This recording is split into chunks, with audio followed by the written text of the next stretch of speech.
The World Bank came to fugitives with the need to shed light on the mental health epidemic. So we worked with our partners at the Strongheart Group to tell the story of Francis, a Ghanaian man whose mental illness caused his community to lock him into a mud hut for 2 years. They removed my clothing and locked me on the lock. It got to a time I knew I would not survive it. Actually, I knew I probably would have to die through it because it was very severe. But Francis's story is just one of many. So it was important for us to bring his story out of the shadows and shed light on this illness. Because Francis's story is so contained inside of his mind and inside of his own psyche, we thought long and hard about how we could transpose that to the rest of the world. How could we share his story?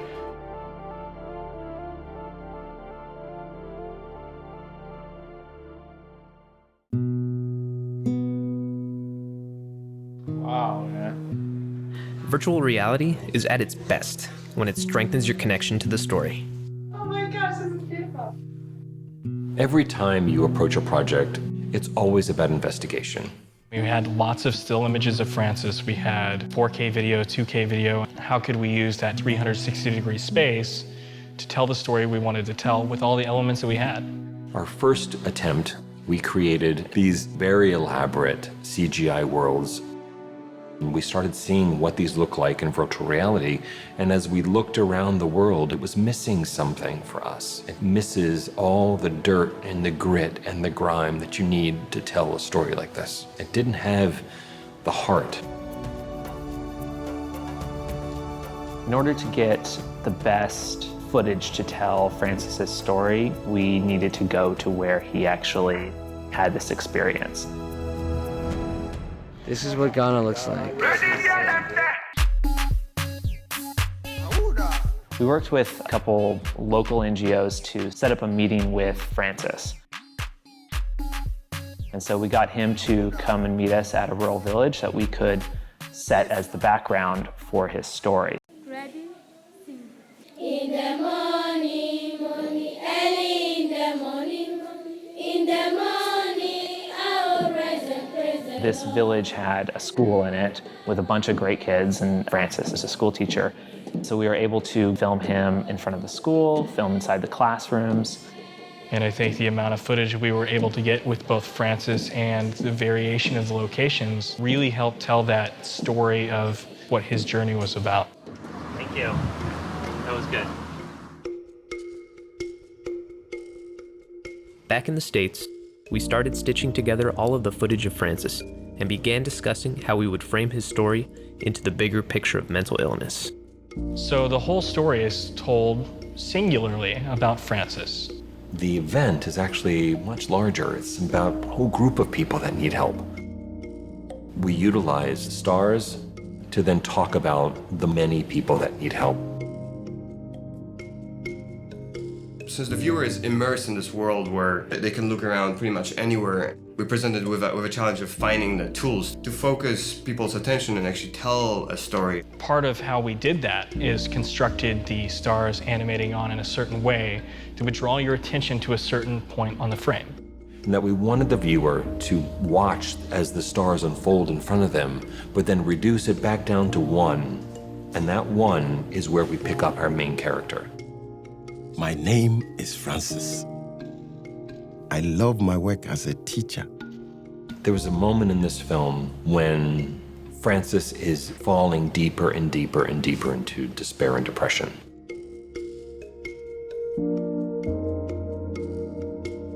There was a forest just behind the village. The trees gave us an opportunity to have us be confined. It almost seemed like a bit of a jail, the way they all sprawled up.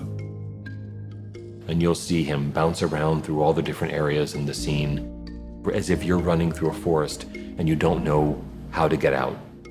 That is a perfect metaphor for confusion, to kind of illustrate what's happening inside of his mind. The world slowly collapses down from something that is so wide and open when we first see Francis to something so confined. I was put in a small room, locked away.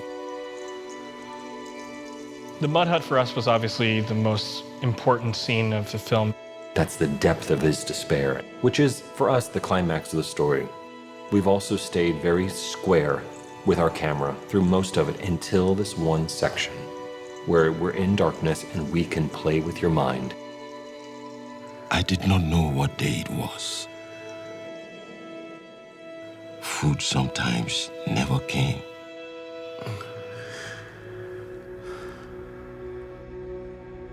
Part of what we wanted to do in our narrative story was make you feel like you may never leave the hut. We want you to feel maybe the despair that he was going through.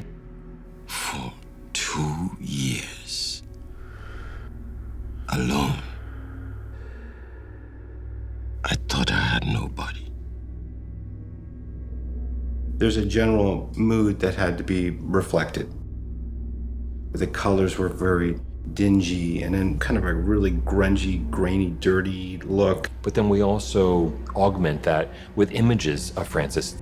They're not right in front of you. You have to turn your head. You're able to look around and maybe see these distant memories of what he actually did go through. Marrying the computer graphics with the live action footage presented some challenges, but it was really interesting how those two worlds can actually live together to have this more visceral experience. To sit someone where he sat and live for a few moments what he lived. That's where it becomes successful. I did not think I would survive it.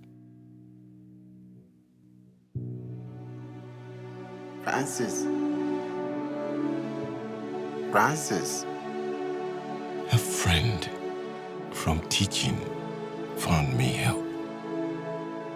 And my mind finally cleared.